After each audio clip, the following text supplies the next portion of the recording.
Welcome to our YouTube channel bio Baba. आज के इस लेक्चर में हम इकोलॉजी से बहुत ही इंपॉर्टेंट टॉपिक लेके आए हैं जिसका नाम है रूल्स इन इकोलॉजी। सीएसआईआर के पेपर में आपने कई बार देखा होगा डिफरेंट टाइप के वर्ड या टर्मिनोलॉजी हम कहें मिलते हैं आपको देखने को। फॉर एग्जांपल आपने देखा होगा बर्जमैन रूल या एलन रूल, है ना, या तो फिर हैमिल्टन रूल या तो फिर सेल्फोर्ड लॉ ऑफ टॉलरेंस, तो ये ग्लॉजर रूल। तो ये कुछ डिफरेंट टाइप के रूल्स है जो कि इकोलॉजी में दिए गए हैं। हर एक की अलग अलग क्या है मीनिंग है एंड एप्लीकेशन है। तो चलिए देखते हैं हम अपने पहले रूल से जिसका नाम है बर्जमैन रूल। ओके, तो आज का हमारा टॉपिक है rules in ecology. Rules in ecology and more precisely we are starting with Bergmann rule. Okay, Bergmann's rule. तो बर्जमैन रूल का जो आइडेंटिफिकेशन है वो बॉडी साइज के ऊपर है। कभी पेपर में या क्वेश्चन में कभी बॉडी साइज के ऊपर बात करता हुआ मिले, बॉडी की साइज के ऊपर, ओके, बॉडी साइज के ऊपर अगर बात करता हुआ मिले तो वहां पे बर्जमैन रूल अप्लाई होगा। ओके, तो अगर प्रिसाइसली कहा जाए तो बर्जमैन ने क्या बोला था कि जो एनिमल कोल्डर रीजन में पाए जाते हैं, जो एनिमल कोल्डर रीजन में पाए जाते हैं उनकी बॉडी साइज क्या होती है, बॉडी साइज जो होती है वो स्मॉलर होती है। ओके, या और जो एनिमल वार्मर एरिया में पाए जाते हैं उनकी बॉडी साइज क्या होती है, उनकी बॉडी साइज लार्जर होती है।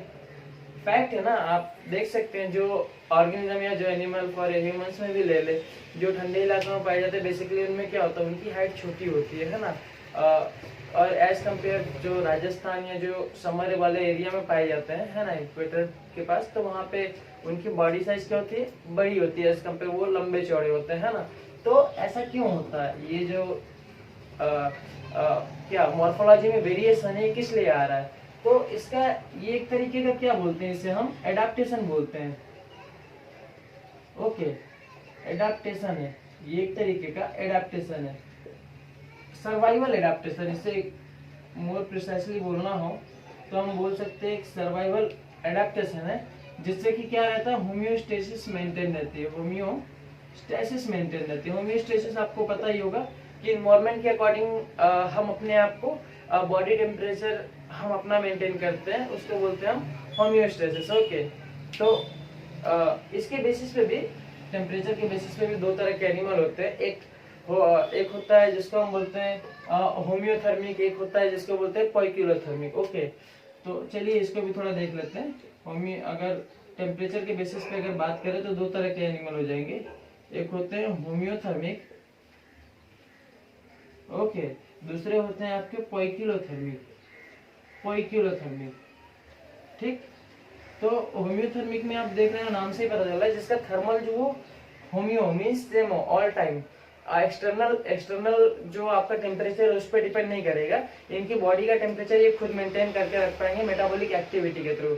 और इसका एग्जांपल अगर देखें तो इसमें आते हैं एप्स एंड मैमल्स।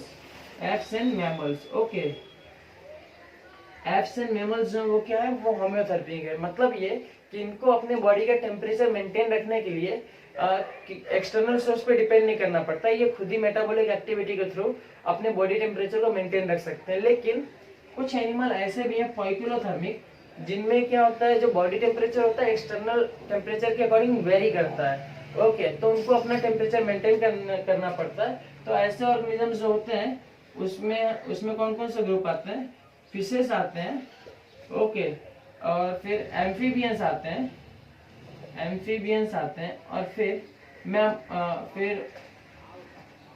रेप्टाइल्स आते हैं। Okay, reptiles. तो इसको आप एब्रिविएशन फार से याद कर सकते हो और इसको आप एएम से याद कर सकते हो। Okay, far stands for fishes, amphibians, reptiles, which is a group of poikilothermic organism, while the homeothermics are apes and mammals, which is abbreviatedly called as AM. Okay, तो ये हमने कुछ चीजें देखी कि होम्योथर्मिक क्या होता है, पोइक्यूलोथर्मिक क्या होता है। बेसिकली हमारा जो सोल जो पॉइंट था वो हमारा बर्जमैन रूल के ऊपर था, लेकिन थोड़ा इसे भी जानना जरूरी था। ओके, तो आपको ये समझ में आ गया कि कोल्डर रीजन में जो एनिमल पाए जाएंगे उनकी बॉडी साइज स्मॉलर होगी, और जो वार्मर में पाए जाएंगे उनकी बॉडी साइज होगी लार्जर होगी। ठीक, और हमने बोला कि एक तरीके का एडेप्टेशन है। तो होगा क्या, किस लिए ऐसा होता है ना? तो चलिए देखते हैं।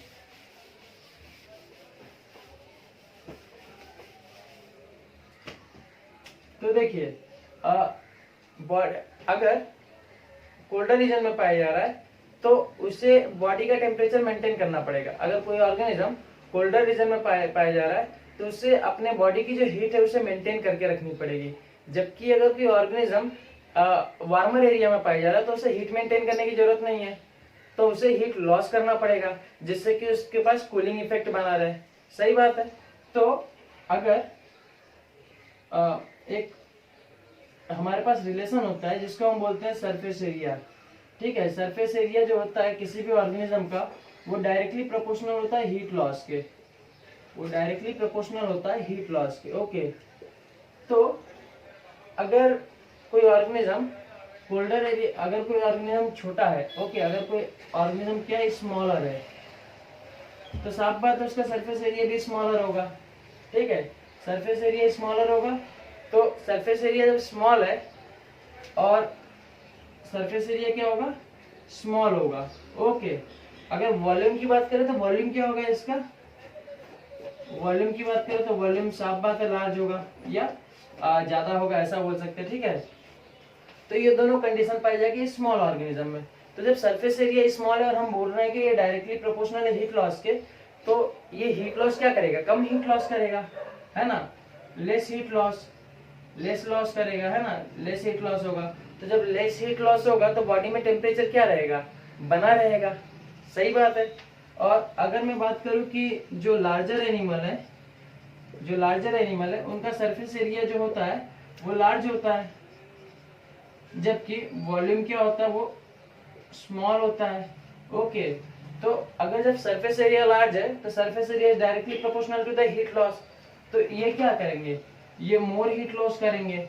और जरूरी भी है, क्यों, क्योंकि जब ज्यादा हीट लॉस करेंगे तो कूलिंग इफेक्ट देगा, तो बॉडी का टेम्परेचर क्या है, बना रहेगा। अदरवाइज पहले से ही वो वार्मर एरिया में रह रहे हैं और फिर जाके उन्हें और हीट एक्यूमुलेट करके रखना पड़े तो क्या मतलब है ना, पूरी की पूरी फिजियोलॉजी ही चेंज हो जाएगी। तो इसलिए क्या है कि यहाँ पे ऐसा होता है कि इनका सरफेस एरिया जो होता है वो लार्ज होता है, वॉल्यूम जो होता है स्मॉल होता है, जिसकी वजह से क्या होता है ये मोर हीट रिलीज कर पाते हैं और अपने बॉडी के टेम्परेचर को मेंटेन कर पाते हैं। ओके, आई थिंक आपको ये बर्जमैन रूल समझ में आ गया होगा। अब इसी का एक एक्सटेंशन फॉर्म है जिसको हम बोलते हैं एलेंस रूल।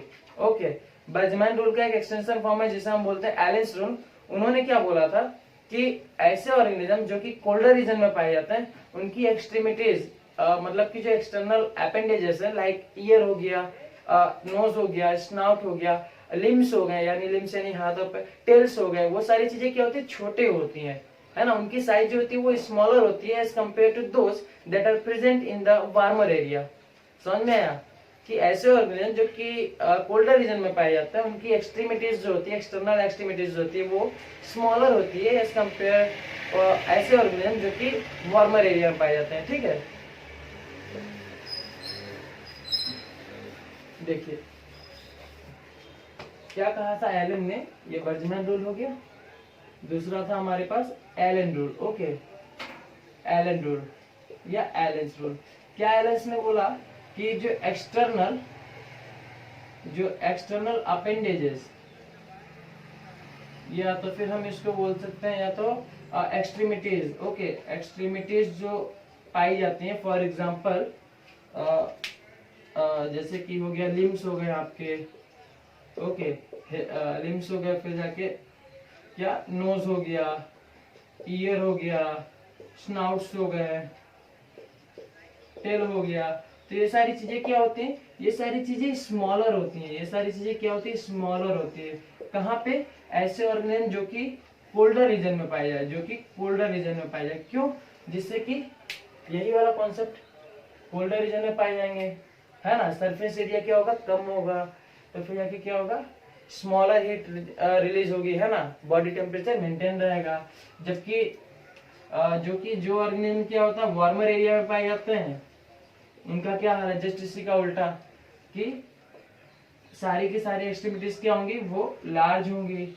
लार्ज क्यों होंगी, जिससे कि हीट लॉस इजिली हो पाए, है ना।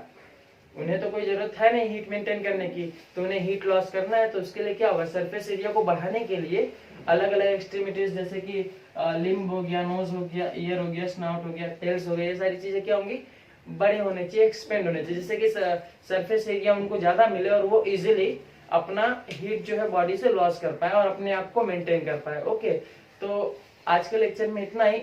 आई होप कि आपको बर्जमैन रूल और एलन रूल समझ में आ गया होगा। आगे के वीडियो लेक्चर में हम और भी इकोलॉजी के जो रूल्स हैं उसके बारे में बात करेंगे। Thank you, thanks for watching.